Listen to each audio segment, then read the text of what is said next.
Hi everybody, it's me, Miss Jessica Lahore, and we're back with another Jess Talk. And this time we're talking about all ages versus family-friendly versus all ages family-friendly drag events. Ooh, it's going to be a tough topic.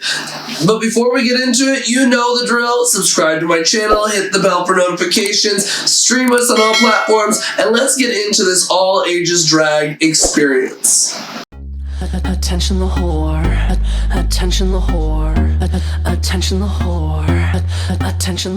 Here I am walking down the street, seeing all the boys trying to take a peek. Shorts pulled up and chest out right. Come on boys, just take a bite. Look but don't touch, spin it round and round. Crazy. Okay, so I want to start off by clarifying, because it seems to be really confusing to so many people that are anti-kids, anti-drag. Why do we do all ages drag events? Okay, there's so many negative perceptions as to why we actually do them, and honestly it comes down to representation matters. Okay, we are just like any other form of art, we're just like any other space, and ultimately we're trying to showcase that this exists in the world, and it may be for you, it may not be for you, but it's not to change your preferences. It's not to make you queer in any way. It's honestly to show that this is an art form that exists in the world, okay? It's not to confuse anybody or make it confusing to folks, because genuinely,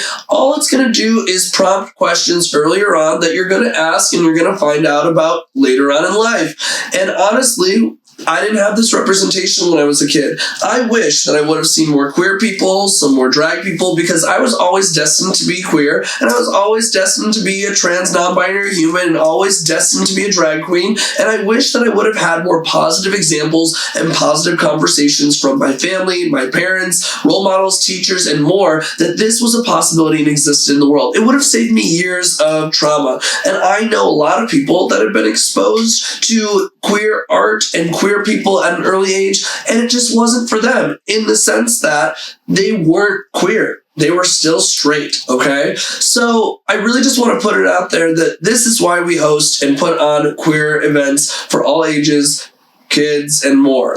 This is how it should be. So ultimately, all ages family-friendly drag shows, let's separate those two. An all ages family-friendly drag show should look like a G-rated Disney movie. It should be no bad language, no bad names, appropriate clothing, an appropriate environment as well. Everybody promoting love, acceptance, kindness, self-acceptance, learning to treat other people with respect. That is kind of what an all-ages show should look like. You have positive music with appropriate lyrics and more. You have then family-friendly shows, you have all-ages shows that are not family-friendly, and those are the shows that are hey, they're a little bit more PG-13. We encourage everyone to come, but I would recommend that you maybe come with an adult, okay? So you might hear a swear word every now and again. There might be a song with a curse word in it as well. Maybe this is a venue that has alcohol at it, and you're saying, hey, just so you know,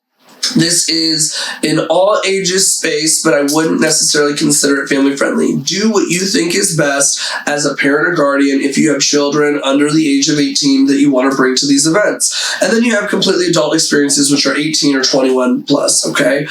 Ultimately, we need to have these spaces. We need to have these events. We need to have these shows because, again, it brings together communities of queer youth to showcase positivity, love, acceptance, and they get to learn about themselves. They also learn that this idea of drag and queerness exists in the world. We've talked about this. It's that important. I think that we get such a bad rep because we have issues where times people mess up, okay? We fucked up. Maybe it's the way that an artist chooses to use their name. Maybe it's the type of clothing that they're wearing. Maybe it's the venue serving alcohol, and you're like, well, why are you bringing kids to a venue that serves alcohol? So I think it's really important to be mindful of what you're doing when creating those spaces and performing those songs. You should maybe not wear an outfit that shows off so much skin, just simply because of the way it triggers other people. I feel like with all ages family-friendly shows, we're already looked at with a microscope in this world of the things that people want to call us out for and clock us for to give them more fuel to their fire of hating drag artists being around kids, that we have to be a little bit hypersensitive to those things. I'm not saying that covering up equals sexualization, or lack of covering up equals sexualization. That's not what I'm saying whatsoever. I'm saying other people interpret it that way. And unfortunately, in this industry, you do have to kind of tone back some of the things to make sure that those people aren't triggered so that we can continue to do the good stuff that we're doing. So being mindful of how much skin you're showing. If you do a reveal, what are you revealing to? If you're wearing a breastplate, making sure that your fake breasts don't pop out of your outfit. Making sure that you're tucked properly if you're choosing to tuck. Like making sure that you're choosing songs that are appropriate and they're songs that kids can just dance and have a good time to. They're not songs that are F this and F that and fuck this person up and, violence and anger and stuff like that. Do songs that should be appropriate to be around kids. Disney music is a great example. You have some girls just want to have fun. Who Run the World's Girls, Single Ladies even. Hey Man, I Feel Like a Woman, as much as I don't like it. That's a great all ages song. Believe by Cher. There are a lot of songs that people can dance to, that everybody knows. Some of those Pride classics, are really great examples of all ages family-friendly songs. If there are performers in your cast that like to drink or like to smoke, I would recommend that they don't partake at an all ages family-friendly show. Don't do it. Don't do it. That they're not smoking cigarettes, they're not smoking weed, they're not drinking alcohol, that they're just staying for the time being that they're there, just 100% sober from everything. It makes things, again, not targeted towards you that you're partaking or weird. If you have all kids in the show with you, if you have minors in the show, make sure a parent is in the dressing room at all times with their kid, or there's a guardian, or sometimes never try to sit and be alone in the dressing room with another kid. Or if you have to change, make sure you go to the bathroom to change, a private area to tuck, to pad, to put on your outfits. Why? Because little things like that are things that they're looking for to clock everybody with. You may not care, the parent may not care, nobody else cares, but ultimately it's for the safety and protection of the kids in the show. When we're taking dollar bills, I think that it's important to, get on the level of the child if they're tipping a dollar bill and you say thank you. You grab a dollar bill and you're respectful of it. When you're at all ages shows and kids want to take photos, being respectful and being like, do you want to hug, and do it in front of the parent, like asking for permission for consent in photos, not putting a hand around the waist or the arm or the shoulder of a kid, but just standing next to them and getting close to the photo. Not holding their child without the permission from the parent either. A lot of those little things really do matter. Everyone's watching what you're doing and how you're doing it, especially in this age. And I don't want to give anybody any reason to be like, well, I saw this. I'm not gonna let this drag show happen because it's grooming our kids and indoctrinating them. When all in reality, we're just dancing and performing like if you were to go to a play, a musical, and that's it. That's it. That's it. Those are just a couple of little tips that I would recommend for sure. I've hosted many all ages events, many family-friendly events as well. I go from Jessica Lahore to Miss Jessica. I go G-rated. I talk about love, acceptance, being unapologetically and authentically yourself, thanking everybody for coming. When kids are in the show and we talk about tipping kids, I always say this is a way for kids to learn early age steps of financial responsibility.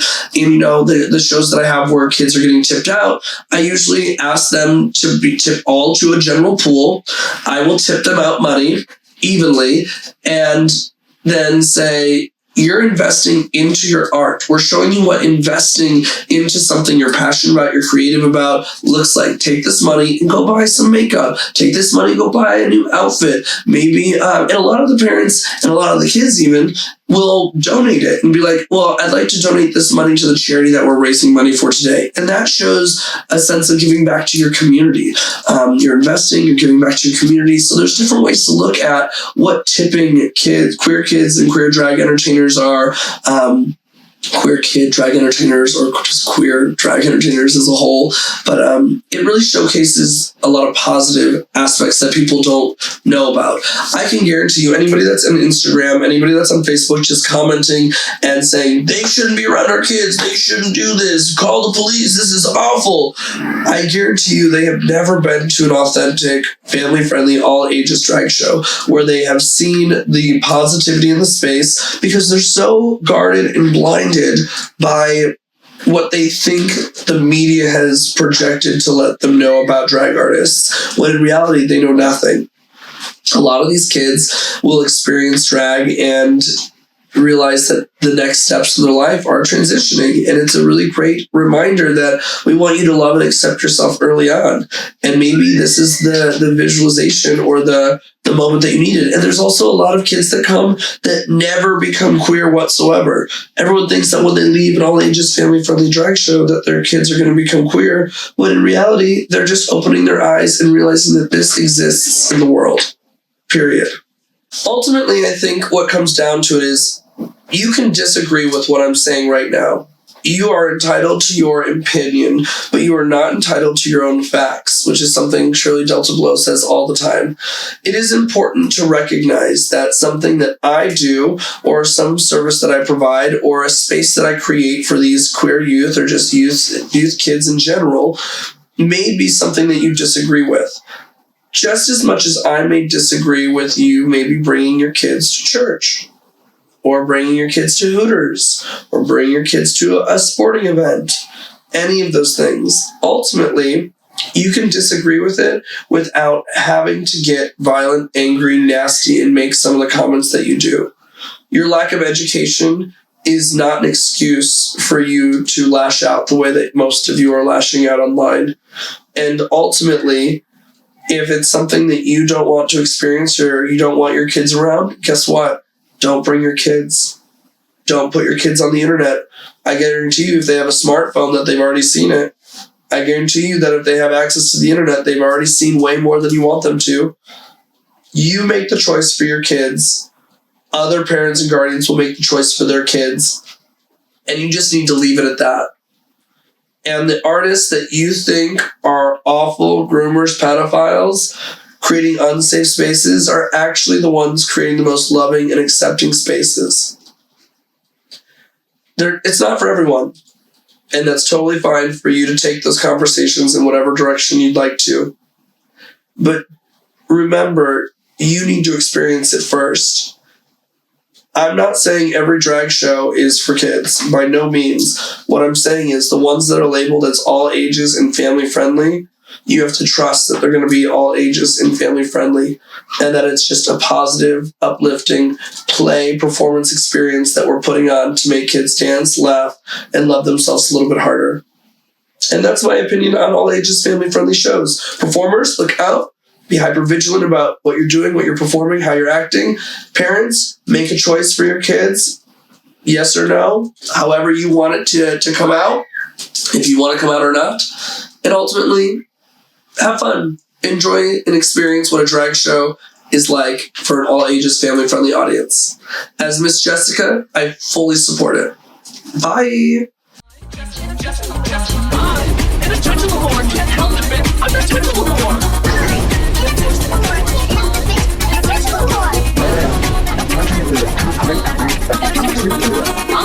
I'm an attention whore. Can't help it, bitch. I'm an attention whore.